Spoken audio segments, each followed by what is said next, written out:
Now, in this video, I want to cover another component of the firearm, and this can kind of be added to some other things, but it's going to be the firearm stabilizer. So what is it, how do you use it, and what are all these settings? So I'm going to kind of combine that into one video.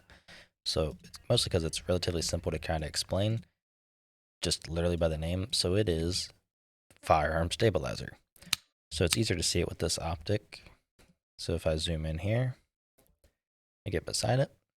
So you can see this is my normal sway, and this is a roughly, I don't know, 500-ish meters.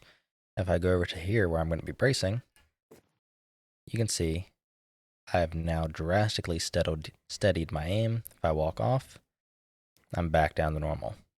And the same thing goes if I go over here and brace on a corner. So where am I at? So I was colliding there. You can see, go a little closer. I am now steadied. I walk off the wall. I'm now unrested. So I'm using different surfaces on the left and the bottom to kind of brace off of.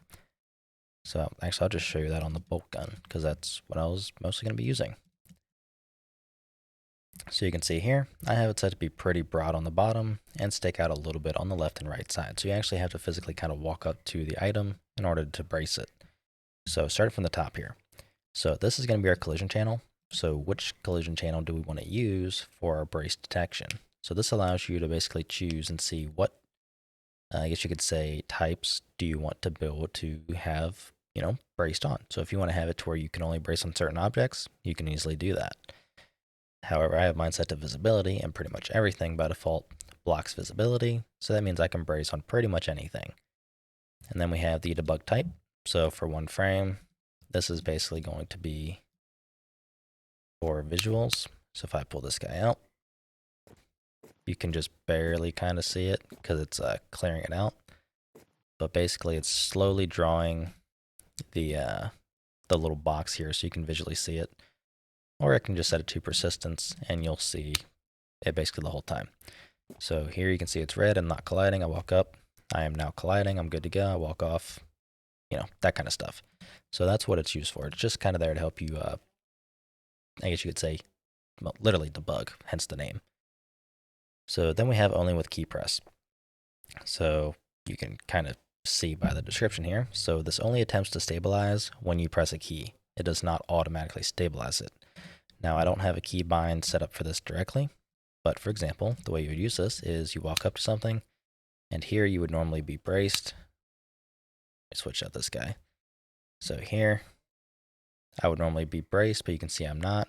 And if I would press a key, then it would attempt to stabilize. So you have functions that you can call just for that are kind of built into it. So here we have only run on owner. So this is for performance reasons. So basically, you're not going to be running the logic for bracing on other clients because you really don't need to, unless you want like super, detailed replication. So you can see if the other person is actually slightly steadier than they were before, but you're really not going to notice it. So I recommend leaving this on. Next up, we have the size. So how big do we want this guy? So here you can kind of crank it up. So I'll do like 50. Now we got a super long way to stabilize. Can I even click this? No, I can't. It's a debug. But that controls the size, and here controls the update rate. So how many times a second do you want to detect or search for, like attempt to stabilize basically? So here I have 10 times a second. It keeps it nice and smooth whilst not being heavy. So next up, we have the location curve and rotation curve. So this is basically up to you. You can clear these out if you want to, but it's basically that little shake that kind of gets applied. So if I aim here, you'll see as I move in, it kind of gives the impression of it being plopped down onto the surface. And then as I back off, it gives the impression of it being picked up and off the surface. So it kind of acts like a way to notify you that you are being steadied or you are now unsteadied. So that's what that handles. Then we have the unstabilized curve data. So this is when you get unstabilized, and it's the same stuff.